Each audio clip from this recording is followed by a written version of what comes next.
नमस्कार, मैं हूं विनय पाठक। केवी न्यूज में आपका स्वागत है। कोरोना वायरस के खिलाफ मेडिकल स्टाफ, सफाई कर्मचारी, पुलिस के रूप में अपनी जान की परवाह न करते हुए लोगों की सेवा में लगे हैं। कोरोना वायरस की वजह से आप घरों में हैं, लेकिन कुछ लोग ऐसे हैं जो इस घड़ी में जनता के लिए खड़े हैं। डर सबको लगता है, रास्ते सिर्फ दो ही होते हैं, करो या मरो। लेकिन आज के माहौल में कुछ योद्धा इसे चरितार्थ कर रहे हैं। कई देशों में भारी तबाही मचाते हुए भारत पहुंची अपरिचित महामारी जितनी भयावह थी, उससे भी ज्यादा उसके डर ने दिलों को दहला कर रखा था। फिर भी कोई चारा नहीं था। इस महामारी को पराजित करने के लिए उसका डटकर सामना किया गया। इसके लिए अटूट मनोबल वाली फौज की जरूरत थी, जिसका हिस्सा बनने का निर्णय आसान नहीं था। खुद अपनी जिंदगी के साथ परिवार को भविष्य दांव पर लगाना लाजमी था। बेहद विषम परिस्थितियों में कोरोना योद्धाओं की सेना पूरे देश में तैयार हुई। पूरे साल भर से अधिक कड़ी जंग के बाद अब कोरोना पराजय के मुकाम पर है। समाज के सभी वर्गों ने इस महामारी के दौरान अद्भुत सेवा का परिचय दिया है। वहीं समाज के विभिन्न क्षेत्रों में कार्य करने वाले लोगों ने इस जंग में उतरकर अपने आप को झोंक दिया। कोरोना से जंग करने वालों को मुंबई के घाटकोपर में रामलीला उत्सव समिति की ओर से आयोजित विक्रोली पार्क साइड सागर पार्क में अध्यक्ष श्री चंद्रशेखर शुक्ला के आवास पर संपन्न सम्मान समारोह में उन कोरोना योद्धाओं को सम्मानित किया गया, जिन्होंने अपनी जान जोखिम में डालकर लाखों लोगों की जान ही नहीं बचाई, बल्कि किसी न किसी रूप में कोरोना की जंग में अपनी अग्रणी भूमिका निभाने का काम किया है। सम्मान समारोह में कोरोना योद्धाओं को प्रमाण पत्र दिया गया तथा फूल मालाओं से स्वागत सत्कार किया गया। सम्मानित होने वालों में डॉक्टर, पत्रकार, समाज सेवी, राजनीतिक व्यक्ति शामिल थे। इस अवसर पर मुख्य अतिथि के रूप में मुंबई भारतीय जनता पार्टी के उपाध्यक्ष आचार्य पवन त्रिपाठी उपस्थित हुए।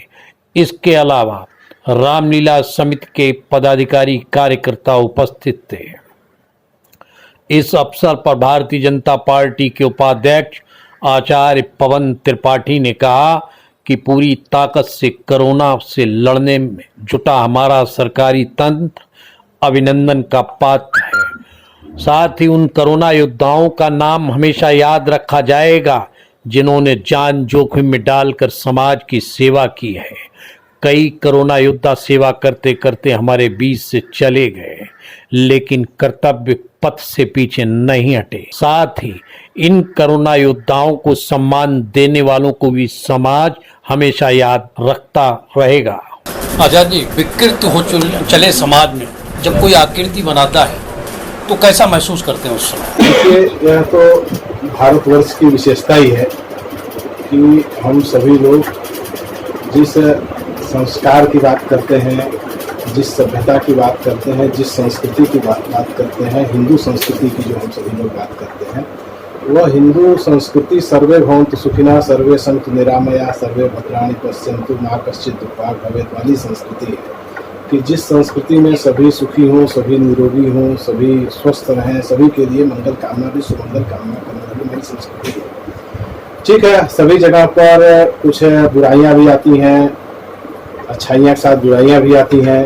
हर युग में राम और रावण तो रहे ही हैं, तो विकृति तो हर समाज में आती है, हर संस्कृति में आती है।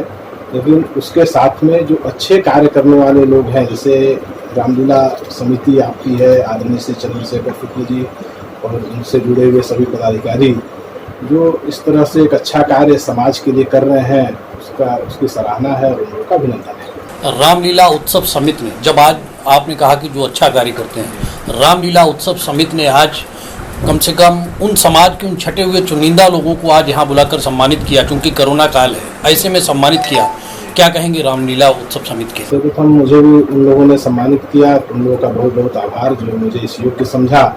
और समाज में जो लोग भी अच्छा कार्य कर रहे हैं उनका प्रोत्साहन करना चाहिए और एक अच्छा पुनीत कार्य है। शुक्ला जी के बारे में कुछ? देखिए, आदरणीय श्री चंद्रशेखर शुक्ल जी मुंबई से लेकर के उत्तर प्रदेश और विशेष करके सुल्तानपुर के जो लोग रहने वाले लोग हैं मुंबई में भी, उनके प्रति उनका सद्भाव और उनके प्रति उनका जो सेवा का कार्य है हम सभी के लिए बहुत ही अनुकरणीय है। और ईश्वर से प्रार्थना करते हैं किसी प्रकार से उनको और ईश्वर ताकत दें और समाज का और सहायता और सेवा करें। वर्तमान समय में यहाँ जो भी बैठा है वो कोरोना योद्धा के रूप में बैठा है। इन लोगों के लिए और मार्ग प्रशस्त करने के लिए और इनका मनोबल बढ़ाने के लिए इन लोगों के लिए क्या संदेश है? देखिए, हमारे प्रधानमंत्री आदरणीय श्री नरेंद्र मोदी जी ने जो कहा कि सबका साथ, सबका विकास, सबका विश्वास और सबका प्रयास, तो सबके प्रयास से ही इस समाज में जो कुछ भी जो ऐसे कोरोना महामारी, वैश्विक महामारी, भारतवर्ष 140 करोड़ की आबादी, इस महामारी में यदि सबका प्रयास नहीं होता तो कितनी विभत्स स्थिति होती इसकी आप कल्पना नहीं कर सकते थे। तो आप सभी लोगों ने जितना प्रयास किया उसके लिए आप सभी लोगों का धन्यवाद। और आप सभी लोग इसी प्रकार से और आगे भी प्रयास करते रहें, यही आप सभी लोगों से निवेदन है। भैया, जब एक कोई कलमकार, लेखनीकार इस समाज का जगह सजग पहरी जब कोई सम्मानित किसी स्टेज पे होता है, कैसा प्रतीत होता है उस वक्त? वो स्टेज पर उसका सम्मान नहीं होता, उस कलम का सम्मान होता है जो एक सच्चे पहरी के रूप में जनता प्रशासन के रूप बीच सेतु का कार्य करने के साथ साथ उन सरोकारों से, उन समस्याओं से अपने आप को जोड़ता है और जनता के सामने लाता है जिसमें जन कल्याण निहित है। क्या कहेंगे आज जिस तरह का रामलीला उत्सव समिति चंद्रशेखर शुक्ला जी ने यहाँ कार्यक्रम का आयोजन किया, कोरोना योद्धाओं को बुलाया, सम्मानित किया? ये सराहनीय और स्तुत्य प्रयास है, क्योंकि ये जितनी विकराल और विकट लड़ाई है कोरोना के साथ, ये किसी एक व्यक्ति के बस की बात नहीं है। जैसा प्रधानमंत्री ने कहा है और नेता लोग कह रहे हैं कि सबको मिलकर के इसे लड़ना होगा और हर व्यक्ति को कोरोना उपयुक्त व्यवहार अपनाना होगा। यदि हम सब मिलकर सचेत रहेंगे और कोरोना उपयुक्त व्यवहार अपनाएंगे तो निसंदेह इससे हम निकलेंगे। और इतनी बड़ी आबादी होने के बाद जिस तरह हम निकल रहे हैं, ये उसी का प्रतिफल है। तो ऐसे लोग जो इसमें नेतृत्व लेकर के और लोगों में जागरूकता पैदा कर रहे हैं या तन मन धन से किसी भी तरह से लोगों की सहायता कर रहे हैं, उनका स्वागत होना चाहिए, सम्मान होना चाहिए। इससे देख करके समाज के और लोग सीख लेते हैं और उनमें सेवा सहयोग की प्रवृत्ति बढ़ती है। तो ऐसा प्रयास सर्वथा प्रशंसनीय और सराहनीय है।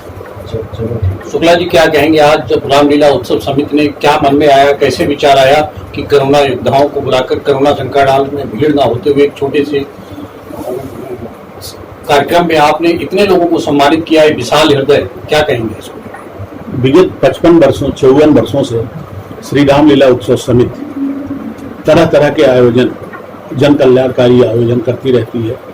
उसी आयोजन की कड़ी में समिति द्वारा निर्णय लिया गया कि जिन व्यक्तियों ने और जिन लोगों ने कोरोना काल में अपनी जान जोखिम में डालकर लोगों की सहायता पहुंचाने का कार्य किया है, वो असली हकदार वो हैं इस सम्मान के। और इसी को देखते हुए हम कोई बड़े हाल में इस प्रोग्राम को रखना चाह रहे थे, लेकिन कोरोना पीरियड में तमाम परमिशंस वगैरह की लेने की झंझट के चलते हम लोग इस आज छोटे प्रांगण में इस आयोजन को किया है। और इस आयोजन की क्वालिटी देखते हुए और इस आयोजन की बात सुनते हुए पवन त्रिपाठी जैसे व्यक्तित्व यह सुन करके, राघवेंद्र द्विवेदी जी सुन करके इस तरीके का सम्मान समारोह लोगों के लिए आयोजित किया गया है, चल के यहाँ तक आए हैं। निश्चित रूप से हमारी समिति का गौरव बढ़ा है। आज इसी तक सीमित नहीं है, संस्था हमारी ब्लड डोनेशन कैंप हो, रामलीला का मंचन हो, साहित्य जगत के लिए कवि सम्मेलन हो, तमाम कार्य समय समय पर करती रहती है। यह लोगों का निश्चित रूप से एक अथक प्रयास है हमारी समिति के लोगों का। इसी तरीके से आज संपन्न हो रहा है। धन्यवाद। एबी न्यूज में अभी तक का सफरनामा करते हैं समाप्त। विनय पाठक को दीजिए इजाजत। हम फिर मिलते हैं अपने नए सफर के साथ। सुरक्षित रहिए, सावधान रहिए। जय हिंद।